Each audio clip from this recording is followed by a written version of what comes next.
नमस्कार मित्रांनो, आज आम्ही बनवणार आहे जवळ्याची चटणी. बघूया कशी बनते. अगोदर मम्मीने जवळा घेतला आहे, तो तव्यावर हलकासा भाजला आहे. जवळ्याची चटणी खायला टेस्टी लागते, तर मम्मी अधूनमधून करत राहते. तर तिने आता तो जवळा तव्यावर असा रेडसर होत नाही ना, लाल कलर येत नाही तोपर्यंत भाजून घेतला आहे. तर बारीने मध्ये-मध्ये चमच्याने तो तुम्ही हलवत राहा. आता चवळ्याला थोडा कलर यायला स्टार्ट झाला आहे आणि आपण आता एक तो काढून घेऊया एका प्लेटमध्ये. त्यानंतर चटणी करण्यासाठी अगोदर कांदा, लसूण बारीक चिरून घेतला आहे, कांदा आणि लसूण ठेचून घेतला आहे. आता तव्यावर तेल टाकलं आहे. जवळा भाजल्यानंतर आहे ना, तो थोडासा चुरून धुवून घ्यायचा आणि पाण्यात टाकायचा. त्याच्यामुळे त्याच्यातली ती घाण निघून जाते, जी कडक आणि जी बारीक-सारीक असते ती. आता आपण कांदा, लसूण फोडणी देऊन गरम करून घेऊया.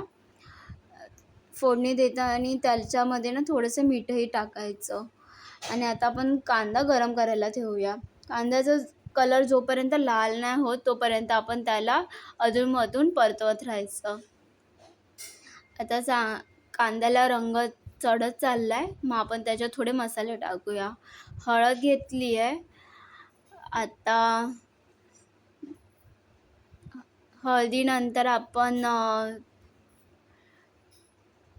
मसाला टाकूया.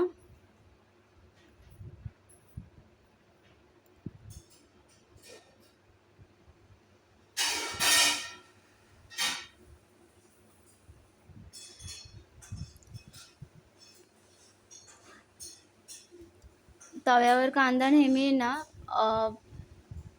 चमच्याने ना उलटापालटा करत राहायचं, जेणेकरून ते तव्याच्या खाली लागणार नाही आणि आपला कांदाही तेवढा पकून जाईल. कांद्याचा जोपर्यंत हलकासा लाल कलर होत नाही तोपर्यंत तो पकून द्यायचा. आता थोडा मसाला टाकला आहे, 1 चम्मच. तुम्हाला जेवढं तिखट लागतं त्यानुसार तुम्ही टाका आणि आता तेही आपण कांद्यामध्ये मिक्स करणार. मसाले जोपर्यंत कांदा, मिरची भिडत नाही तोपर्यंत ते परतवत राहायचे तेलामध्ये. आता आम्ही कांदा परतून झाल्यानंतर त्याच्यामध्ये जे पाण्यामध्ये आपण जवळा टाकला होता, तो काढून घेऊया आणि तो आपण तव्यामध्ये टाकूया. जवळा पाण्यात टाकताना तुम्ही 1-2 पाण्याने अगोदर धुवून घ्यायचा आणि मग तो पाण्यात ठेवायचा आणि त्यानंतर आता आपण आपल्या कांदा मिरच्या कांदा लसूणच्या मसाल्यामध्ये मिक्स केला आहे.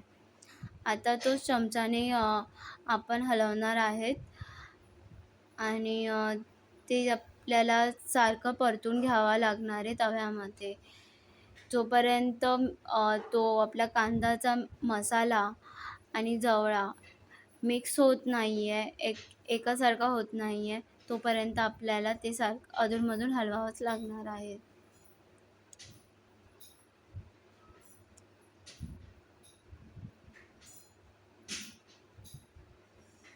तर आता आपल्या जवळ्याला आणि कांद्याचा चटणीला चांगला रंग चढला आहे.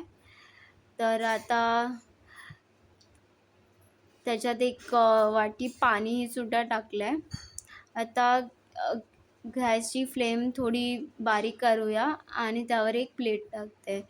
काही वेळाने आहे ना 5 मिनिटानंतर ती प्लेट परत उघडून बघावी आणि त्याच्यातलं पाणी ते जवळा सोक करून घेतं आणि तेवढंच ते पकून जातं. आपण परत एकदा ते परतवून घेणार आहे आणि थोड्या वेळासाठी अजून एकदा झाकण ठेवून ते गरम करून घेणार आहे, जेणेकरून ते एकदम पूर्ण पकून जाईल आणि मग तेवढा जवळा स्वादासाठी टेस्टी लागेल, खाण्यासाठी टेस्टी लागेल. आता आपण एका प्लेटमध्ये काढून घेऊया. अशा प्रकारे आपलं डिश रेडी आहे खाण्यासाठी. Thank you. अशाच व्हिडिओसाठी सबस्क्राईब करा आमचं चॅनल.